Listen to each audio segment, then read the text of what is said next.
오늘 하나님 말씀은 히브리서 4장 12절에서 13절 그리고 에스라 3장 10절에서 13절 말씀입니다. 우리 먼저 히브리서 4장 12절 13절 함께 읽어보겠습니다. 시작.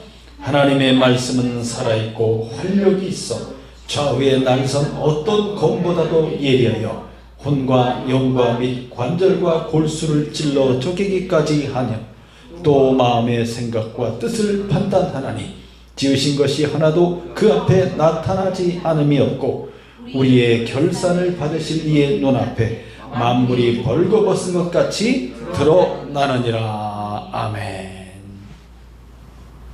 하나님의 말씀, 하나님의 말씀은 살아있다. 이 말은 하나님이 살아계시다, 그런 뜻이 되겠습니다. 하나님은 살아계시다. 모든 만물이 하나님 앞에 다 드러난다고 그랬습니다. 하나님의 말씀은 사람의 깊은 곳까지 꿰뚫어 보시는 통찰력을 갖고 있다. 하나님께서는 통찰력을 갖고 있습니다. 그래서 깊은 것까지 쫙 꿰뚫어서 보신다는 것입니다. 하나님은 인격을 갖고 있기 때문에 그렇습니다. 인격을 갖고 계신 하나님, 그 하나님께서 오늘 우리에게 말씀해 주신 거예요. 그래서 그 하나님의 말씀을 잘 듣고 하나님의 음성에 귀를 기울여 하나님의 말씀을 잘 듣고 그 말씀에 순종하면 어떻게 되는 겁니까?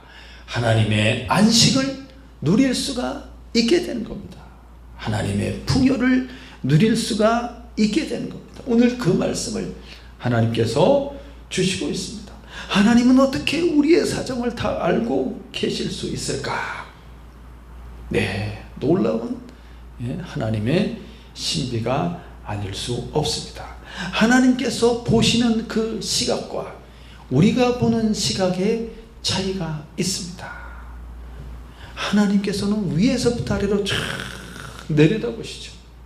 위에서부터 아래로 쫙 내려다보시고 4차원, 5차원 차원이 얼마나 높으신지 우리의 속마음까지도 쫙 꿰뚫어서 보시는 겁니다. 우리를 다 살펴보시고 우리가 잘못한 것을 막 혼을 내면서 그냥 내쫓으시고 그런 것이 아니고 하나님의 사랑이 들어있어요. 이 안에 하나님의 사랑이 우리를 너무나 사랑하심으로써 우리를 통찰하시는 겁니다. 우리를 감찰하시는 겁니다. 우리의 마음속까지 쫙 보시면서 우리를 위로하시고 어루만지시는 거예요. 우리가 얼마나 사실은 연약하고 얼마나 사실은 믿음이 부족합니까? 그럼에도 불구하고 하나님께서는 우리 안에 들어오시고 우리 안에 이렇게 말씀하시고 우리의 부족한 부분을 일깨워 주시고 여기에 보니까 혼과 영과 및 관절과 골수를 찔러 쪼갠다 이런 말 있잖아요. 찔러 쪼갠다. 완전히 이렇게 마치 옛날 제사장들이 번제단에 이제 소나 양이나 이 번제물들을 올려놓을 때 어떻게 합니까? 그것을 이제 죽여서 피를 이렇게 빼내면서 가죽을 벗기고 머리를 자르고 그리고 다리를 자르고 그리고 또 내장을 꺼내고 내장과 다리는 깨끗한 물로 씻고 그래서 그것을 번제단 위에 이렇게 착 벌려놓는다고 하지 않습니까? 그렇게 우리 사람의 인격, 우리 사람의 이제 모든 정신과 육체와 이 본성 속에 깊은 것까지 쫙 꿰뚫어서 그것을 이렇게 벌려놓는 것처럼 그렇게 하나님의 말씀이 쫙 우리 안에 들어오셔서 우리의 모든 감정과 그리고 생각과 우리의 모든 뜻까지 다 어떻게 하신다? 쫙 살펴보신다. 할렐루야. 다 살펴보셔요. 하나님께서 다 살피셔서 어떻게 하시는 거예요? 그 부족한 부분을 쫙 채워주시고 가르쳐주시고 깨우쳐주시고 또 새 힘을 주시고 또 믿음을 주시고 이렇게 하시는 거예요. 이렇게 하시는 겁니다. 하나님 앞에 나아갈 때 어떤 자세로 나아가야 됩니까? 하나님 앞에 나아갈 때 겸손한 자세로 나아가야 되고, 그리고 우리의 모든 것을 이렇게 다 내려놓아야 되고 하나님 앞에 다 이렇게 드려야 된다는 겁니다. 하나님 앞에 다 드려야 된다.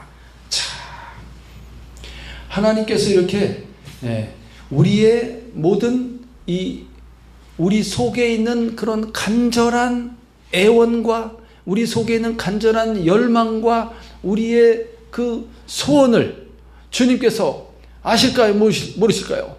주님이 아신다는 거예요. 그 깊은 것을 통감하시고 통찰하시고, 우리가 어떤 문제로 인해서 막 고민하면서 어떨 때는 막 슬퍼하기도 하고 막 괴로워하기도 할 때 하나님께서 어떻게 하시는 거예요? 그것을 아시는 겁니다. 하나님이 아셔요.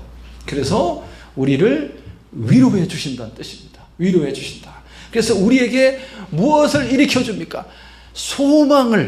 소망과 믿음을 일으켜 주셔요. 일으켜 주셔서 그것이 하나님이 주시는 말씀입니다. 하나님의 말씀을 탁 주심으로써 하나님의 말씀이 우리 속에 어떻게 깨달아지게 할까요? 하나님의 말씀이 성령을 부어주십니다. 하나님께서 그의 영을 부어주심으로써 하나님의 그 뜻과 말씀을 깨닫게 하시는, 깨닫게 하셔. 야, 이것이구나. 이것을 깨닫게 하심으로써 이제 하나님이 우리에게 주시고자 하는 그것을 받게, 그렇게 이끌어 가시게 되는 겁니다. 할렐루야. 예. 13절 말씀에 보니까 지으신 것이 하나도 그 앞에 나타나지 않음이 없다. 하나님 앞에 다 드러난다는 거예요. 다 드러나. 그래서 어떠한 피조물도 하나님 앞에 감추어질 수가 없다. 은폐될 수가 없다. 숨을 수가 없다. 그래서 이 말씀을 너무 두렵게 또는 부정적으로 받아들이지 말고 하나님이 예비하신 안식에 들어가게 하려고 이 말씀을 주는 거예요. 이 말씀을. 그래서 우리의 결산 받으실 이는 하나님입니다. 하나님 앞에 이제 우리가 가진 모든 것을 이제 다 내어놓고 하나님이 이제 결산을 하시는 거죠. 결산을 다 하시게 됩니다. 하나도 숨김없이 하나님 앞에 이렇게 다 드러나게 되어 있습니다. 드러나게. 그의 어떤 생각이나 어떠한 이제 마음이나 어떤 사건 같은 것들이 감춰질 수가 없다는 거예요. 그것이 다 드러나 하나님 앞에. 예. 다 드러났기 때문에 애써 감추려고 하지 말고 어떻게 하면 돼요? 그것을 다 오픈해야 돼. 오픈. 부끄러울 수도 있고 그 죄로 인해서, 죄악으로 인해서 부끄러울 수도 있지만, 그리고 우리의 연약함과 부족함으로 인해서 좀 정말 창피할 수도 있지만 다 드러내는 거예요. 드러내서 하나님의 은혜를 구하라는 거예요. 그러면 도우심이 옵니다. 도우심이 와서 그 사람을 여기 눈앞에 만물이 벌거벗은 것 같이 드러나느니라. 그러니까 와, 우리를 그냥 막 하나님께서 우리의 죄를 들춰내갖고 막 모욕을 주고 막 창피를 주고 막 아유 부끄러워서 어떻게 하지 못하게 한다, 그런 뜻이 아니에요. 그런 뜻이 아니고 하나님이 우리의 그렇게 약함과 그리고 연약함과 미련함과 그리고 죄악됨을 하나님이 다 알고 있습니다. 알고 있어.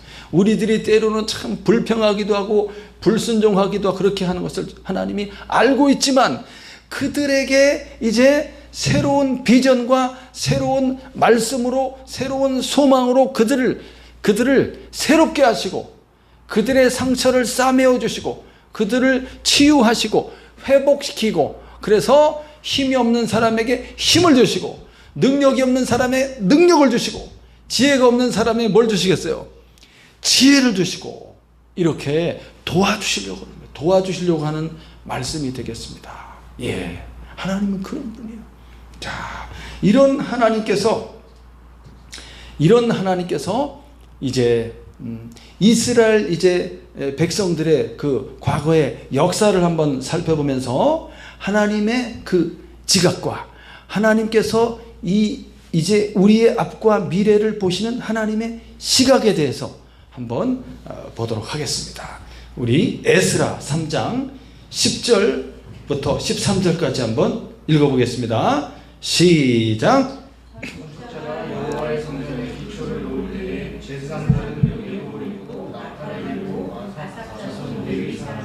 재금을 들고 서서 이스라엘 왕 다윗의 규례대로 여호와를 찬송하되 찬양으로 화답하며 여호와께 감사하여 이르되 주는 지극히 선하심으로 그의 인자하심이 이스라엘에게 영원하시도다 하니 모든 백성이 여호와의 성전 기초가 놓임을 보고 여호와를 찬송하며 큰 소리로 즐거이 부르며 제사장들과 레위 사람들과 나이 많은 족장들은 첫 성전을 보았으므로 이제 이 성전의 기초가 놓임을 보고 대성통곡하였으나 여러 사람은 기쁨으로 크게 함성을 지르니 백성이 크게 외치는 소리가 멀리 들리므로 즐거이 부르는 소리와 통곡하는 소리를 백성들이 분간하지 못하였더라. 아멘. 네, 하나님의 말씀이 이 이스라엘 백성, 정말 하나님을 떠나고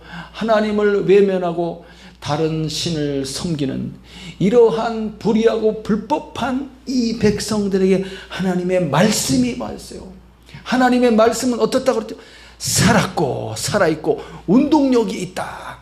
역동적이며 하나님의 말씀은 이제 그 능력이 있다고 했지 않았습니까? 하나님의 말씀은 강력한 그런 힘과 능력이 있습니다. 좌우에 날선 어떤 검보다도 예리하다고 그랬고, 그리고 그 말씀이 우리 속에 쫙 들어와서 우리에게 새로운 비전을 하나님이 주시는 겁니다. 이스라엘 백성이 이제 이 유다 나라도 멸망하게 됐어요. 그래서 어떻게 됐습니까? 바벨론에 의해서 멸망하여서 바벨론으로 포로로 끌려가는 거예요. 포로로. 그때 유다에 위대한 선지자가 있었어요. 혹시 아십니까? 그 사람 누군지? 예레미야. 맞습니다. 예레미야 선지자였어요. 예레미야. 이야, 이 선지자가 눈물의 선지자라고 하지 않습니까? 이야, 이 그때 왕이 시드기야 왕이잖아. 시드기야 왕이었고 그 앞에 엘리야김, 엘리야긴 이렇게 막 있었잖아요. 그리고 시드기야. 예, 이 왕들에게 뭐라고 말했습니까? 이 느부갓네살 바벨론에게 대적하지 말고 항복하라고 그랬어요. 그랬더니 왕이 막 화가 나고 적군에게 항복하니 저자를 감옥에 가둬라 이렇게 된 거죠.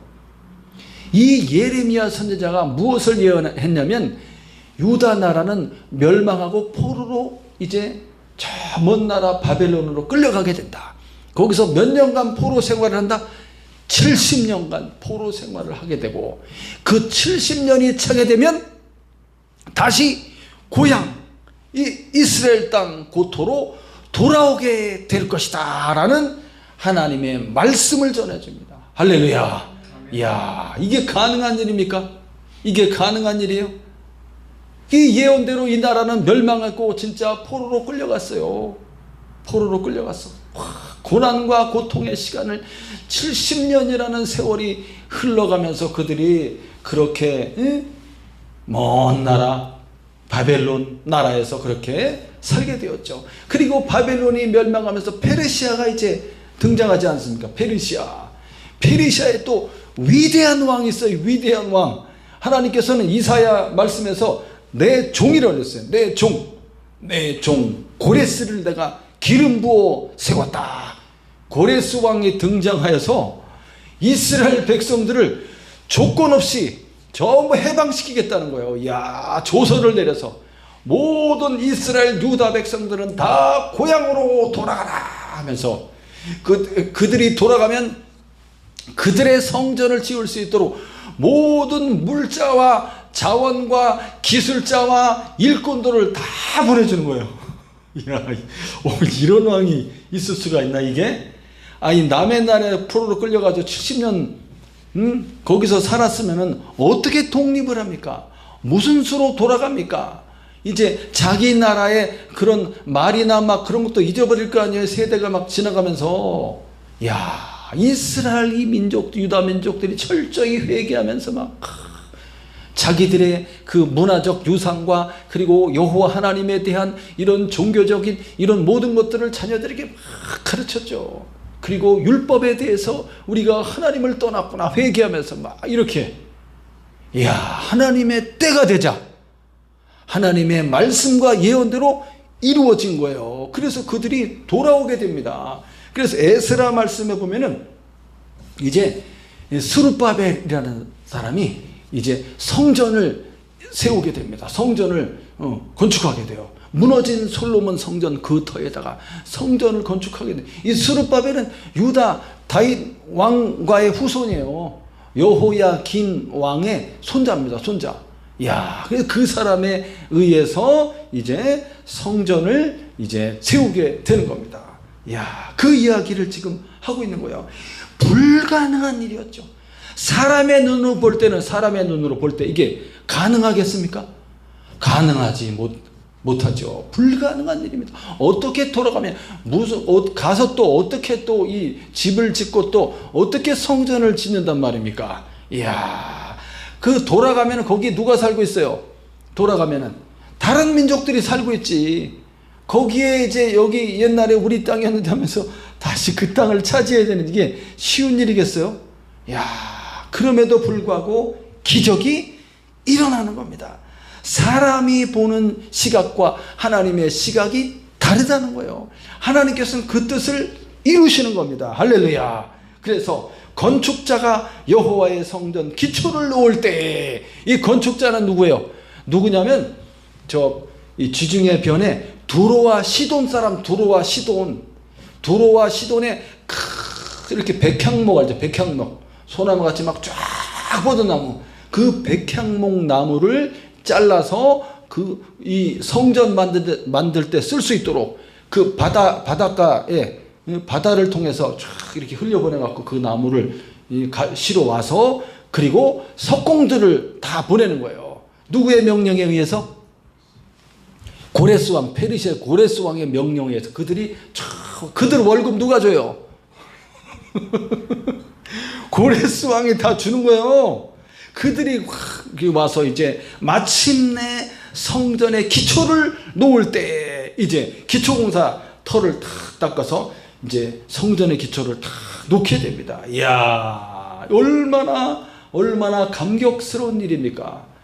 고향으로 돌아와서 다시 무너진 성전을 세우려고 막 할 때, 야, 그 성전이 무슨 의미가 있어요? 이스라엘 사람들이 거기 하나님이 계시는 사인이에요. 여기 하나님이 내가 너희와 함께 있겠다라는 하나님의 집이지 않습니까? 그들이 하나님을 버렸을 때 하나님이 떠나가시고 그 집이 무너졌는데 이제 다시 돌아와서 하나님의 예언의 약속대로 그 집을 세우는 기초를 놓고 있다니 이게 꿈이야 생시야 하는 거죠, 사람들이. 그래서 여기에 막 제사장들이 예복을 입고 나팔을 들고, 그리고 뭐 아손 자손 아삽 자손 레위 사람들은 재금을 들고 각종 악기들 있잖아요. 그것을 들고 막 연주를 하면서 여호와 하나님을 찬송하고 큰 소리로 하나님을 찬송하고 즐거이 부르며 이 사람들이 하나님께 뭐라고 찬양했습니까? 11절에 보니까 주는 지극히 선하심으로 그의 인자하심이 이스라엘에게 영원하시도다. 인자함이라는 것은 히브리어로 헤세드라는 말인데 하나님의 언약이 영원하다는 거예요. 하나님의 언약이 불변하는 하나님의 사랑을 가리킵니다. 헤세드는 인자함, 인자, 사랑, 불변하는 사랑. 비록 이스라엘이 참 못나고 불순종하고 막 포로로 끌려갔지만은 다시 돌아오게 해서 그들의 나라를 세우게 하고 하나님의 성전을 세우게 하면서 그들을 하나님의 안식으로 초대하고 있는 겁니다. 이래서 이 사람들이 이렇게 노래하면서 할 때 12절에 제사장들과 레위 사람들과 그 다음에 특별히 나이 많은 족장들 있어요. 나이 많은 족장들. 이 사람들은 옛날 솔로몬 성전을 보았던 사람들이에요. 솔로몬 성전을 이제 봤던 사람들, 거기 성전에 들어갔던 사람들이지. 그래서 이제 성전이 무너지고 포로로 끌려가서 70년 살다 돌아왔으니까 나이가 많은 사람들이 90살, 100살 된 사람들, 그 사람들이 거기에 이제 살아서 돌아와서 이 성전의 기초를 놓을 때 참석하면서 어떻게 했다는 이 사람들이 너무너무 감격스러워갖고 막 아이고 하면서 막 대성통곡을 하면서 막 울었다는 거예요. 너무나 감격스러워서. 비록 초라한 성전이었어요. 옛날에 솔로몬 성전에 비하면 지금 이 스룹바벨 성전은 초라한 성전이었지만 그러나 하나님의 집이 이렇게 세워진다는 것에 대해서 막 눈물을 흘리면서 그냥 막 곡을 하면서 막 주여 하고 막 이렇게 하는 거 있잖아요. 하고 그럴 때 젊은이들은 그 사람들은 막 축제 분위기 속에서 기쁨으로 크게 함성을 질렀다. 할렐루야. 이야, 하나님의 승리를 가리킵니다.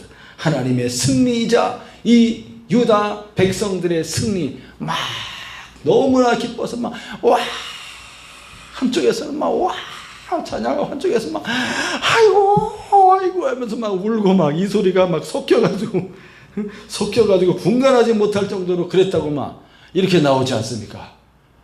사랑하는 여러분, 그렇습니다. 우리에게 주시는 하나님의 말씀은 살아있습니다. 우리는 우리에게 들려지는 하나님의 말씀을 어떻게 들을 수 있을까요? 귀로 들어야지. 귀로. 하나님의 음성을 귀로 듣는 겁니다. 어떤 귀로? 성령의 인도하심을 따라 성령께서 감동하심으로써 마음의 귀로 듣는 것입니다. 하나님의 음성을 듣고 하나님이 말씀을 깨닫게 해주신, 오늘 새벽에 탁 일어났는데 이 말씀을 깨닫게 해주셨어요. 하나님이 저에게 에스라 3장 말씀을 탁 떠오르게 해주셔서 이 말씀을 전하고 있습니다. 사랑하는 여러분, 하나님은 자비로우신 분입니다. 사랑이 많으신 분입니다. 하나님은 언제나 우리 편에 계십니다. 우리를 사랑하시기 때문에 우리를 도와주시려고 그러는 거예요. 우리를 회복시키시고 우리에게 힘을 주시고 우리를 하여금 새롭게 일어나도록 이렇게 도와주시려고 하는 겁니다. 그 하나님의 메시지와 음성을 듣고 깨달았을 그 말씀이 깨달아질 때 그 다음 어떻게 해야 돼요? 말씀에 순종하면 됩니다.